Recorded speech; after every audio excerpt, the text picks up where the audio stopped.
So far you have studied how magnetic fields are created around a state conductor, what is the nature of magnetic field around a circular conductor and a solenoid.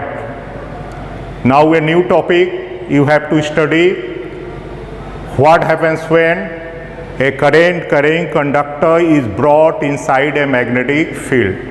What will happen if we bring a current carrying conductor inside the magnetic field? Here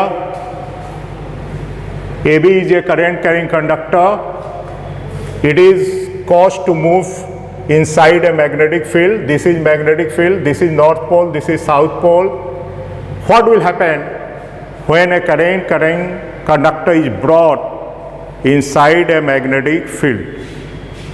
When a current carrying conductor is brought inside a magnetic field, a force acts on the conductor that causes the conductor to move, and this force is produced due to why this force is produced? What causes to produce this force? This force is produced due to interaction between two magnetic fields. Here there is one magnetic field and this is a current carrying conductor. You have already studied when current is passed through a wire, a magnetic field is created around the wire. So around AB, a magnetic field is created, and there is already exists a magnetic field here. So due to interaction between two magnetic fields, a force is created, a force is produced that causes the conductor to move. So it is crystal clear that what happens when a current carrying conductor is brought inside a magnetic field, a force is produced that causes the conductor to move. Now what will be, now the moot point is, what will be the direction of motion of the conductor? Whether the conductor will move clockwise, whether the conductor will move anti-clockwise or clockwise, that is well determined by Fleming's left hand rule. Fleming's left hand rule gives the direction of motion of a current carrying conductor when it is brought inside a magnetic field. Now what is Fleming's left hand rule? Fleming's left hand rule states that stretch your thumb, forefinger and middle finger mutually perpendicular to each other, right angle to each other. Then forefinger shows the direction of magnetic field, and middle finger, central finger or middle finger gives the direction of the current. Then thumbs gives the direction of the motion of the conductor. Listen again. What is Fleming's left hand rule? Stretch the thumb, forefinger, this is forefinger, and central finger or middle finger mutually perpendicular to each other. Then if forefinger gives the direction of the magnetic field, here the magnetic field is from north to south, this forefinger gives the direction of the magnetic field, central finger gives the direction of the current, here current is flowing downward, therefore thumbs give the direction of the motion of the conductor. That means here AB will move anti-clockwise. So by Fleming's left hand rule, we get the direction of the motion of a conductor, motion of the conductor which is brought inside a magnetic field. Two things you have learned, three things you have learned. First thing, what happens when a current carrying conductor is brought inside a magnetic field. Second thing, when a current carrying conductor is brought inside a magnetic field, a force acts on the conductor due to interaction between two magnetic fields. And the third thing is in which direction the current will move.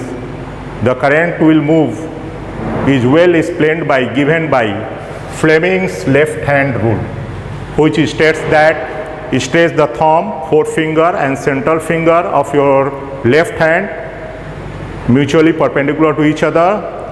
Then if forefinger shows the direction of the magnetic field and central finger gives the direction of the current, here current is going downward, then thumbs will give the direction of the motion of the conductor.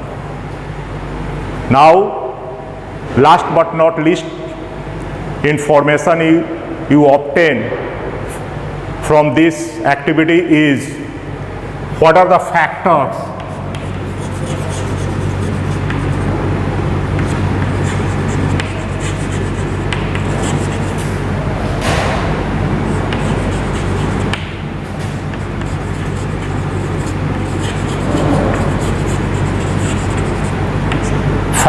on which this force depends. First factor on which this force depends is magnetic field.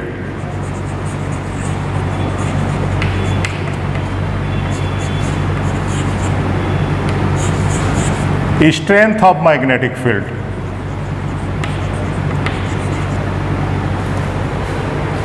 When a current carrying conductor is brought inside a magnetic field, a force acts on the conductor. That force depends on the strength of the magnetic field. How does it depend? This force is directly proportional to strength of the magnetic field. F proportional to B. Greater the magnetic field, greater will be force.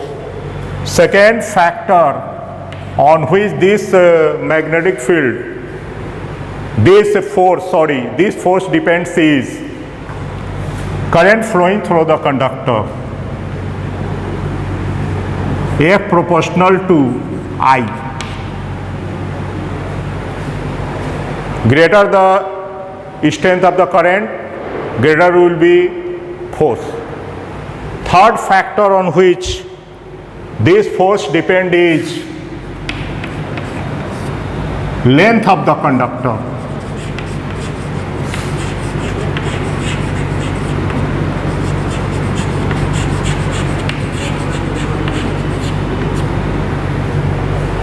Length of the conductor.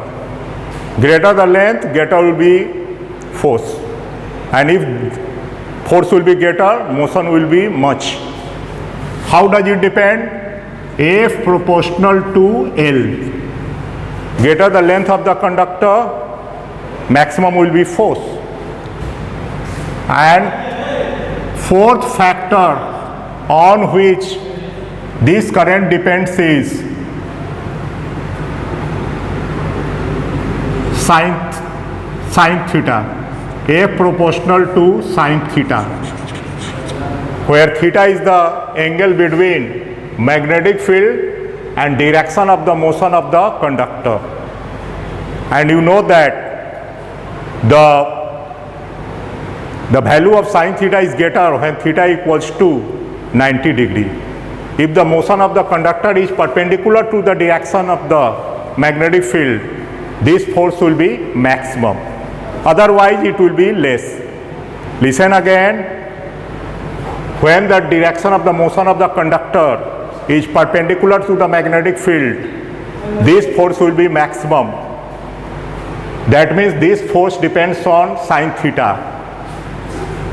That means F proportional to BIL sin theta. That's all for today.